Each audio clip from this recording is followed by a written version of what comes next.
Hi everyone. Today I want to talk about altars, if you should use them and if you have one. By the way, let me know if you actually have an altar and do you use it often and what does it mean to you. Because it's interesting that altars, they've been on earth since like ancient times. So I would say this is my altar. I usually set it up every time before the readings, for example, or for my clients, or for YouTube videos, or for my TikTok videos. My altar is something that actually never stable because I move a lot and it's always goes with me.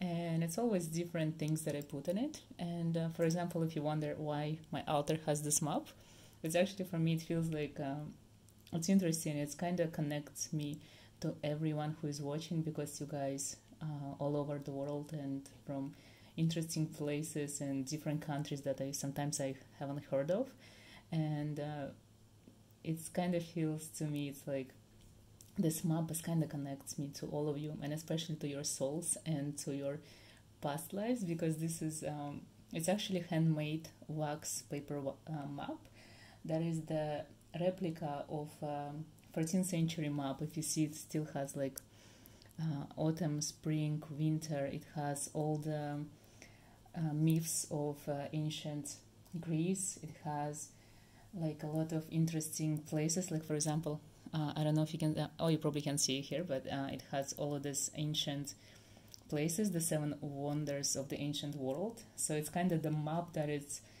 not really accurate to the moment because it's centuries old, but it's very interesting because I feel sometimes the connection that we have between our souls is more important than the geographical locations of our physical bodies. So I feel like through this map I connect to all of you, and I hope you also feel that you can connect to me and to my videos and whatever I have to tell you. And when it comes to the altars itself, if you know the word altar comes from Latin, which means high, I believe.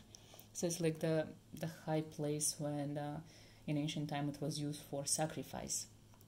Still in some churches we always have altars, especially in Catholic religions, Orthodox, and Hinduism, Buddhism.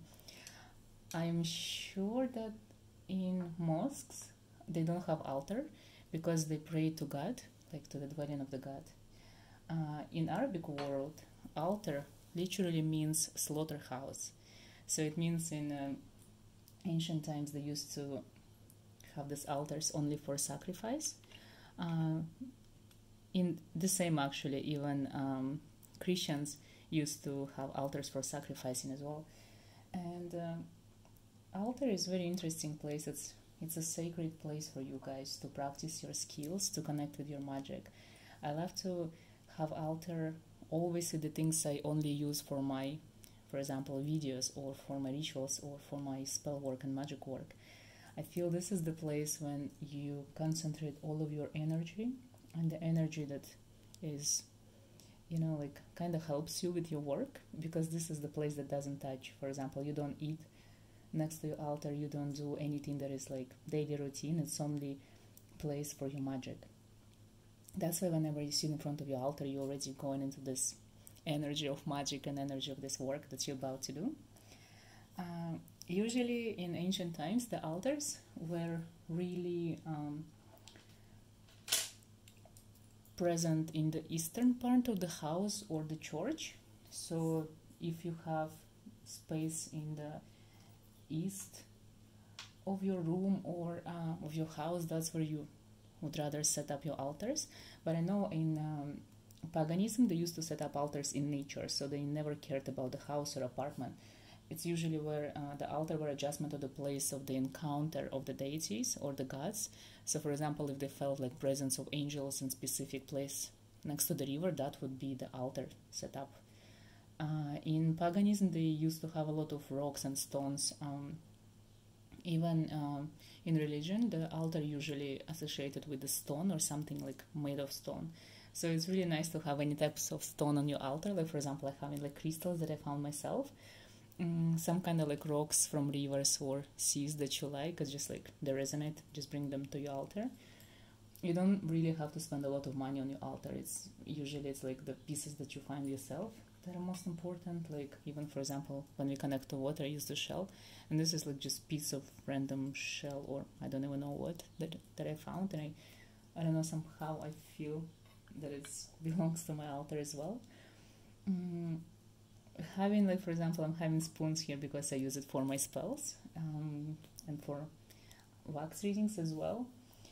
Since ancient times, it used to believe that it's really good to have your jewelry at the altar, because it's kind of, you have crystals there, you have gold, silver, all these like metals, and they actually really connect with your work, and they keep the energy of your work for days.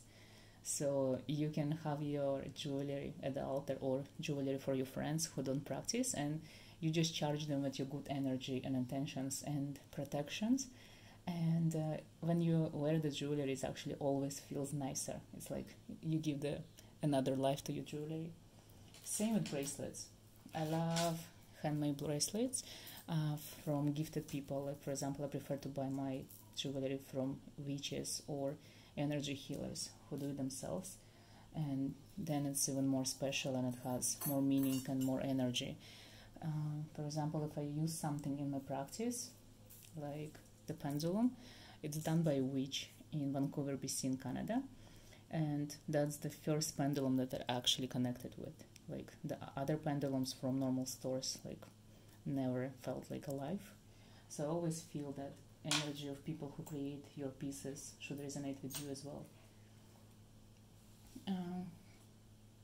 Sometimes when I start my practice, I have this like tiny scroll of sigils and manifestation that I write, and I like to burn stuff. I like really like burn things, and when it comes to my spell work, I prefer fire. I feel it works better. It's kind of like kills negative energy, and it also brings you something positive without you working much and doing much. Altar is a place for your tools. So I always keep my tools here, like my domino, like I said, spoons, and my tarot. You can have your statues of gods and deities, or any things you like statues of angels at your altar as well. Sometimes when you do specific ritual or specific magic that is connected to like deity, maybe only use statues of these deities that you pray into or you are connecting to during your magic, so it's kind of like more help for you. Also, if you ask me if you do really need to have an altar, it's up to you. If you feel that you need an altar, you can have it, you can set it up, and you can just use it. If you don't feel that you resonate with altars, you really don't have to have them. You're powerful enough to do your magic without anything, without any tools. If you wonder why do you even ask this question, it actually tells me a lot about your gifts. If you're wondering about having an altar, probably in your past lives you've been practicing your magic with the use of altar. Probably you had like reincarnation as a shaman or a black witch, and you used to have this altar. So in this lifetime you have this strong calling to have an altar, or set up one, or even like watch this video about the altar. And I do a lot of readings, and I see sometimes specific signs and marks on your palms, which tells me that you're supposed to have an altar, because it's something that your ancient old soul really connects to, and it's it's a good start if you're trying to explore your gifts and abilities. And it's actually, we can even answer it now. I'm gonna create 2 piles, and you choose one, and then we see if you actually need to have an altar or not.